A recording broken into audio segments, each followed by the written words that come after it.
I did it when I was 5 and 6 on a trailer bike, which is like a joined bike with my mum. Yeah. And then after that, then I told her, oh no, one more year. When I was 7, I did it on a tandem. So that's the proper joined bike with my mum again. And then I told her that I was sick of looking at her backside and I wanted to do it on my own bike.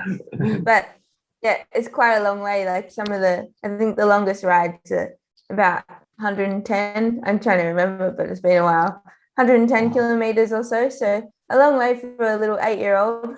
So we Googled cycling clubs for kids in Melbourne, and up came Brunswick Cycling Club. It wasn't the closest club to my house, but it said it was very, very family friendly. So we rocked out one day at the velodrome with my brother's old mountain bike in the car boot and pulled it out, went over to the little building, and the guy running the show, he's dressed head to toe in pink, and he says, "You need a real bike." So he hands me this little track bike, which is a bike with no brakes and no gears. Yeah, fix They're it. the ones that scare me. That's what I write. Yeah, exactly. One of those funny little handlebars to an 8-year-old that I've never seen before. And then I go over to the track with like it's steep banking. And let me tell you, I was not very good at the start. The first race was a 30-second challenge because you're meant to train. Everyone does one lap on their own and it just gets timed. That's a time trial. And yeah, you're meant to take under 30 seconds and then you can be like a cool kid because you cracked the 30-second challenge. 30 and I second took barrier. 1 minute 28 seconds. Brilliant. In the very lowest grade.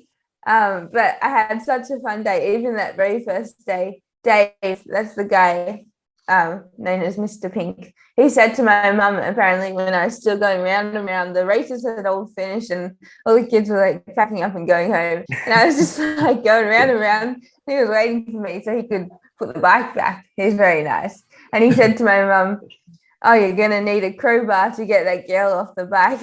And it's just about right. So from then on, you fell in love with it.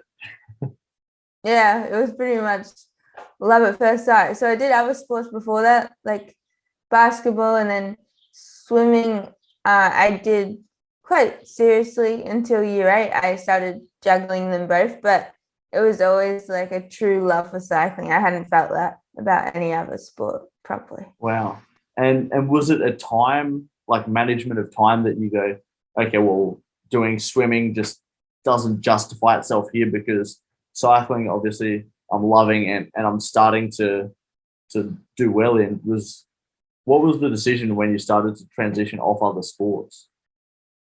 Yeah, so year 8, I also remember because rowing was starting at our school. So rowing gets offered from year 9, but in year 8, everyone signed up and it was like super popular. It was amazing. Like half the year level signs up to do rowing and everyone wants to be in like the A squad.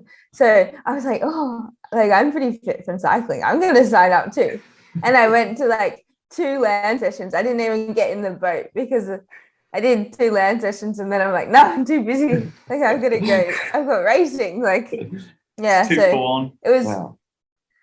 yeah, and then I think I quit swimming at the same time. I was just, yeah, ever since I started cycling, I've just been like kind of obsessed with being my best.